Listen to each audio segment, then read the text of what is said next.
Hello family, welcome back to our YouTube channel. സൗദിയിൽ ഞാൻ തിരിച്ചു വന്നതിന് ശേഷം എൻ്റെ ഹോസ്പിറ്റലിൽ നിന്ന് ഫുഡ് കിട്ടുന്നത് ഞാൻ എടുക്കാറില്ല. പക്ഷേ ലാലുവിന് ഒരേ നിർബന്ധം, അതൊന്ന് ട്രൈ ചെയ്ത് നോക്കണമെന്ന്. എന്നാൽ പിന്നെ ആയിക്കോട്ടെ. ഒരു മോർണിംഗ് ഡ്യൂട്ടി കഴിഞ്ഞ് വന്നപ്പോൾ ഞാൻ ഫുഡ് എടുത്തിട്ടാണ് തിരിച്ച് വീട്ടിലേക്ക് പോയത്. നമുക്ക് മുമ്പ് കിട്ടുന്നുണ്ടായിരുന്നത് റോ ഫുഡാണ്. അത് സ്റ്റോപ്പ് ചെയ്ത് ഇപ്പോൾ 1 ഇയർ ആയിട്ട് നമുക്ക് ഫ്രോസൺ ഫുഡാണ് കിട്ടുന്നത്. ആദ്യത്തെ കുറച്ച് നാളൊക്കെ ഞങ്ങൾ ട്രൈ ചെയ്ത് കഴിച്ചായിരുന്നു, പക്ഷേ പിന്നീട് നിർത്തി. ഈ കയ്യിലിരിക്കുന്നത് ഫുഡ് മാത്രമല്ല, 2 പില്ലോ കൂടി ഉണ്ട്. ഹോസ്പിറ്റലിൽ നമ്മൾ റിക്വസ്റ്റ് കൊടുത്തു കഴിഞ്ഞിട്ടുണ്ടെങ്കിൽ നമുക്ക് പില്ലോയും ബ്ലാങ്കറ്റും ബെഡ്ഷീറ്റും ഇതെല്ലാം കിട്ടും. അങ്ങനെ ഇതെല്ലാം പിടിച്ചിട്ടാണ് നമ്മുടെ ഇന്നത്തെ വീട്ടിലോട്ടുള്ള നടത്തം. വീട്ടിലെത്തിയതും ലാലു ഇതെല്ലാം ഓപ്പൺ ചെയ്തു. Yes, he's excited. അതിന് മാത്രമൊന്നുമില്ലയെന്ന് എനിക്കല്ലേ അറിയുള്ളൂ. ഇത് കഴിക്കാൻ പോകുന്നതിന് തൊട്ട് മുമ്പായിട്ട് തന്നെ ഞാൻ പറഞ്ഞു, ഇതത്രയ്ക്ക് വല്ല ടേസ്റ്റൊന്നും ഇല്ല. ആ റൈസ് പിന്നെയും ഒപ്പിക്കാം. പിന്നെ കടലയ്ക്ക് നല്ല മധുരമാണ്. അതുപോലെ തന്നെ ബീഫിന് എരിവോ മധുരോ പുളിയോ ഒരു വികാരവും ഇല്ല. ആക്ച്വലി ലാലു ഇത് ഫസ്റ്റ് ടൈം കഴിക്കണ കാരണം തന്നെ ഇഷ്ടപ്പെടാൻ ചാൻസ് ഉണ്ട്. ആദ്യം ഞങ്ങൾക്കും അങ്ങനെയായിരുന്നു. ആദ്യം കഴിച്ച സമയത്തൊക്കെ കുഴപ്പമില്ല എന്നാണ് തോന്നിയത്. പക്ഷേ അത് കഴിഞ്ഞപ്പോഴാണ് മനസ്സിലായത് ഇതിൻ്റെ ടേസ്റ്റൊക്കെ. ബാക്കി ലാലു പറയും. ഒരു പാക്കറ്റ് ഫുഡിന്റെ വൃത്തിയുള്ള ഫുഡ് ഫ്രോസൺ ആണിത്. ഇത് ഫ്രോസൺ ചെയ്ത് വെച്ചിട്ടുണ്ടാവും. അവര് ഓവൻ ചെയ്തിട്ട് ചൂടോടെ ചെറിയ ചൂടോടെ കഴിക്കാൻ ഓക്കെ കൊള്ളാം. ഈ ബീഫൊക്കെ ആക്ച്വലി മീറ്റൊക്കെ നല്ല നല്ല കുക്കായിട്ടുള്ള മീറ്റാണ്. പിന്നെ എരിവില്ല. അത് എക്സ്ട്രാ കുരുമുളക് പൊടിയിട്ടിട്ട് വേറെ വേണമെങ്കിൽ നമുക്ക് എക്സ്ട്രാ കുരുമുളക് പൊടി കിട്ടി ഉണ്ടാക്കിയാൽ. ഞാൻ ഈ പ്രാവശ്യം 3 പാക്കറ്റ് ഫുഡാണ് അവിടെ നിന്ന് എടുത്തുകൊണ്ട് വന്നിട്ടുണ്ടായിരുന്നത്. എല്ലാത്തിലും ബീഫാണ്. എൻ്റെ, രമി ചേച്ചിയുടെ, നീതുവിൻ്റെ. അവരാരും ഈ ഫുഡ് കഴിക്കില്ല. എന്നാൽ പിന്നെ ഒന്ന് റീമേക്ക് ചെയ്ത് നോക്കാമെന്ന് വിചാരിച്ചിട്ടാണ് കൊണ്ടുവന്നത്. ആക്ച്വലി ഞാൻ വിചാരിച്ചത് ഒരു റോസ്റ്റ് പോലെയാണ്. സവോളയും തക്കാളിയും മുളക് പൊടിയും എല്ലാം കൂടി ഒന്ന് മിക്സ് ചെയ്തിട്ട് ഒരു സംഭവം. അവസാനം ആ പ്ലാൻ അങ്ങ് മാറ്റിയിട്ട് കുറച്ച് കുരുമുളക് പൊടിയും ഉപ്പും മാത്രം ഇട്ടിട്ട് ജസ്റ്റ് ഒന്ന് ഫ്രൈ ചെയ്തെടുക്കാമെന്ന് വിചാരിച്ചു. നമ്മുടെ 3 പാക്കറ്റിൽ നിന്നെടുത്ത ബീഫാണ് ആ കാണുന്നത്. ഹോസ്റ്റലിലായിരുന്ന സമയത്ത് ഞാനും നീതും രമി ചേച്ചിയൊക്കെ കൂടിയിട്ട് ഇതേപോലെ ഒരു 4-5 പാക്കറ്റ് വാങ്ങും. അവിടെ കൂടുതലും കഴിക്കാത്ത ആൾക്കാരാണ്. അപ്പോൾ പിന്നെ അവരുടെയും കൂടി പാക്കറ്റ് വാങ്ങിയിട്ട് ഞങ്ങൾ ഇതേപോലെ റോസ്റ്റ് ചെയ്യും. പക്ഷേ എന്ത് ചെയ്താലും ഈ ബീഫ് അങ്ങോട്ട് മെന വരാറില്ല.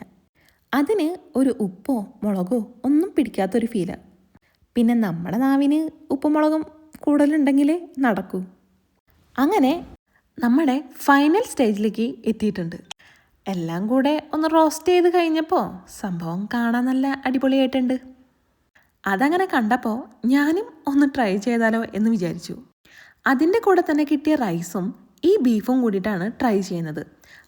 ആ കിട്ടിയ റൈസിന് ഒരു നെയ്യുടെ ടേസ്റ്റും കൂടി ഉണ്ട്.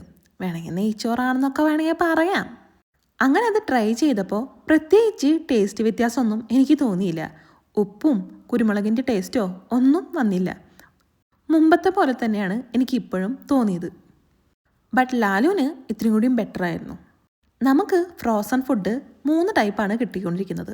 ഒന്ന് ബീഫായിട്ട്, പിന്നെ ഫിഷായിട്ട്, പിന്നെ ചിക്കൻ. പിറ്റേ ദിവസവും എനിക്ക് മോർണിംഗ് ഡ്യൂട്ടി ആയിരുന്നു. അന്നും ഞാൻ ഫുഡ് എടുത്തിട്ടുണ്ടായിരുന്നു. ബീഫും റൈസും അത്രയ്ക്ക് അങ്ങോട്ട് കഴിക്കാൻ ഞാൻ നിന്നില്ല. കാരണം വയറിന് എന്തോ പോലെ ഉണ്ടായിരുന്നു. നമ്മൾ മോർണിംഗ് ഡ്യൂട്ടിയൊക്കെ കഴിഞ്ഞ് വരാറാകുമ്പോൾ സമയം ഒരു 4 മണി 4:30 ഒക്കെ ആവാറുണ്ട്. അപ്പോൾ പോകുന്ന വഴിക്കാണ് ദാ ഈ ചെറിയ കുരുവികളെ കാണുന്നത്. സൗദിയിൽ വന്നതിന് ശേഷം ഇവിടെ ഈ കുരുവിനെയും പിന്നെ പ്രാവുകളെയും അല്ലാണ്ട് ഞാൻ വേറെ ഒരു പക്ഷീനെയും കണ്ടിട്ടില്ല. ചിലപ്പോൾ ഈ ചൂടിനോട് ഇതിന് മാത്രമായിരിക്കും സർവൈവ് ചെയ്യാൻ പറ്റുന്നത്. മോർണിംഗ് ഡ്യൂട്ടി ആയതുകൊണ്ട് തന്നെ നമുക്ക് മോർണിംഗിൽ ബ്രേക്ക്ഫാസ്റ്റ്, ലഞ്ച്, പിന്നെ ഡിന്നറിൽ കിട്ടുന്ന സാൻഡ്വിച്ചിന് പകരം നമുക്ക് ബണ്ണ്, അങ്ങനെ എല്ലാം എടുക്കാൻ പറ്റും. ഇന്ന് ഫ്രൂട്ട്സായിട്ട് നമുക്ക് കിട്ടിയിരിക്കുന്നത് ആപ്പിളും പഴമാണ്. ആപ്പിൾ എപ്പോഴും കിട്ടുന്നതാണ്, പഴം ഇടയ്ക്കിടയ്ക്ക് കിട്ടുന്നതാണ്. ഇതൊന്നും കൂടാതെ രാവിലത്തെ ഫുഡിൽ നമുക്ക് കുബൂസ്, ചായപ്പൊടി, പഞ്ചസാര, പിന്നെ 2 ജാം, ചീസ് ഇതെല്ലാം കിട്ടും. ലഞ്ചിലാണ് നമുക്ക് യോഗട്ടും പിന്നെ ഫ്രോസൻ്റെ ഫുഡും പിന്നെ ഫ്രൂട്ട്സും കിട്ടുന്നത്. ഈവനിങ്ങിന് സൂപ്പും സാൻഡ്വിച്ചൊക്കെ ഉണ്ട്, പക്ഷെ അത് ഈവനിങ്ങിൽ തന്നെ കിട്ടുള്ളൂ. സോ അതെടുക്കാൻ വരാത്ത ആൾക്കാർക്ക് ബ്രെഡ് എടുക്കാം. അങ്ങനെ ഇത്രയ്ക്കധികം സാധനങ്ങൾ നമുക്ക് കിട്ടിയിട്ടുണ്ട്. നമ്മുടെ ഇന്നത്തെ ഫ്രോസൺ ഫുഡിലത്തെ താരം ഫിഷാണ്. പിന്നെ നമുക്ക് ഇന്നലെ കിട്ടിയ പോലെ തന്നെ റൈസും ഉണ്ട്, അതിൻ്റെ കൂടെ ദാലും ഉണ്ട്. ഇന്നലെ കിട്ടിയ ബീഫ് അറ്റ്ലീസ്റ്റ് നമുക്ക് ട്രൈ എങ്കിലും ചെയ്യാൻ പറ്റുമായിരുന്നു. പക്ഷെ ഇന്ന് കിട്ടിയ ഈ ദാലും ഫിഷും ട്രൈ ചെയ്യാൻ പോലും പറ്റത്തില്ല. ഈ ഫിഷിന് വേറെ എന്തോ ഒരു ടേസ്റ്റുമാണ്, എന്തോ ഒരു സ്മെല്ലുമാണ്. ഇന്നലെ കിട്ടിയ ഫുഡ് അറ്റ്ലീസ്റ്റ് നമുക്ക് റീമേക്കെങ്കിലും ചെയ്ത് കഴിക്കാമായിരുന്നു. പക്ഷെ ഇന്നത്തെ ഫുഡ് നമുക്കൊന്നും ചെയ്യാൻ പറ്റില്ല. ഒന്നില്ലെങ്കിൽ കഴിക്കുക, ഇല്ലെങ്കിൽ കളയുക. അതുകൊണ്ട് തന്നെ ഞാനിന്ന് 2 എണ്ണമാണ് എടുത്തത്. ഇൻ കേസ് അവൻ ഇഷ്ടപ്പെടാന്ന് വെച്ചിട്ടുണ്ടെങ്കിൽ ആ 2ഉം കഴിക്കാം. ഫിഷൊക്കെ കഴിക്കണ സമയത്ത് ഫുള്ള് ഡൗട്ടായിരുന്നു, എന്താണ് ഫിഷ്, ഇതെന്താണ് സംഭവം എന്നൊക്കെ ചോദിച്ചിട്ട്. റൈസൊക്കെ വേറൊരു പാത്രത്തേക്ക് ചേഞ്ച് ചെയ്തിട്ടാണ് ഇത് കഴിച്ചുകൊണ്ടിരിക്കുന്നത്. സൗദി എയർലൈൻസിൻ്റെ സെയിം കാറ്ററിംഗ് ടീമാണ് ഈ ഫുഡും ഞങ്ങൾക്ക് തരുന്നത് എന്നാണ് കേട്ടുകേൾവി. ഇനി ഫുഡ് എങ്ങനെയുണ്ടെന്ന് ലാലു പറയും.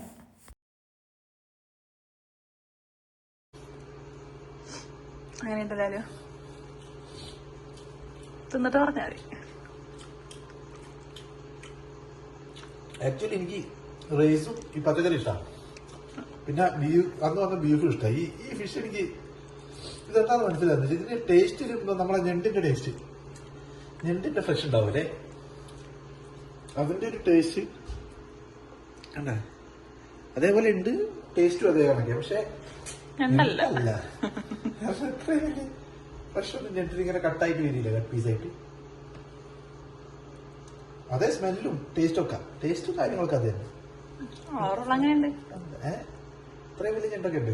പിന്നെ അവര് തരും ചെയ്യും. ഹോസ്റ്റലിൽ കിട്ടുന്ന എനിക്ക് ഏറ്റവും ഇഷ്ടമില്ലാത്ത ഒരു ഫുഡാണ് ഈ ഫിഷിൻ്റെ ഫ്രോസൺ ഫുഡ്. അത് ഇഷ്ടമല്ല എന്ന് പറഞ്ഞിട്ടും ഇതേപോലെ എനിക്ക് വാരി തരുന്നുണ്ടെങ്കിൽ അത് സ്നേഹം കൊണ്ടാണെന്ന് ആരും വിചാരിക്കരുത്. എന്തായാലും കൊണ്ടുവന്ന് പോയില്ലേ, അത് ഫുള്ളായിട്ട് ഇനി കളയണ്ട എന്ന് വിചാരിച്ച് അവനും ഞാനും കൂടിയിട്ട് ഇരുന്ന് തിന്നു. അതിൻ്റെ റൈസ് നല്ലതായ കാരണം പിന്നെയും കഴിക്കാം. ഇതാണ് നമ്മുടെ ഇന്നത്തെ ഫുഡായിരുന്നത്. എനിക്ക് ഇനി നാളെ മുതൽ നൈറ്റ് ഡ്യൂട്ടിയാണ്. അതുകൊണ്ട് നമ്മുടെ ചിക്കൻ്റെ ഫുഡ് എടുക്കാൻ പറ്റില്ല. ഇനി വേറൊരു ദിവസം നോക്കാം. ഈ ഫ്രോസൺ ഫുഡ് നിർത്തിയിട്ട് വീണ്ടും റോ ഫുഡ് കിട്ടാൻ വേണ്ടിയിട്ട് ഞങ്ങൾ വെയിറ്റിംഗ് ആണ്. ഈ കോൺട്രാക്റ്റ് തീരണമെങ്കിൽ 2026 ഡിസംബർ ആവുമെന്നാണ് പറഞ്ഞത്. അപ്പോൾ ഇന്നത്തെ വീഡിയോ ഇത്രയേ ഉള്ളൂ. ഇനി അടുത്തൊരു വീഡിയോ ആയിട്ട് പിന്നെ വരാം കേട്ടോ. വീഡിയോ ഇഷ്ടപ്പെടാൻ വെച്ചിട്ടുണ്ടെങ്കിൽ ലൈക്ക് ചെയ്യുക, കമൻറ്റ് ചെയ്യുക, സബ്സ്ക്രൈബ് ചെയ്യുക. നമ്മുടെ ചാനൽ 3K സബിലേക്ക് പോയിക്കൊണ്ടിരിക്കുകയാണ്. അപ്പോൾ സബ്സ്ക്രൈബ് ചെയ്തിട്ടുള്ള എല്ലാവരോടും നന്ദി. അപ്പോൾ ശരി കേട്ടോ.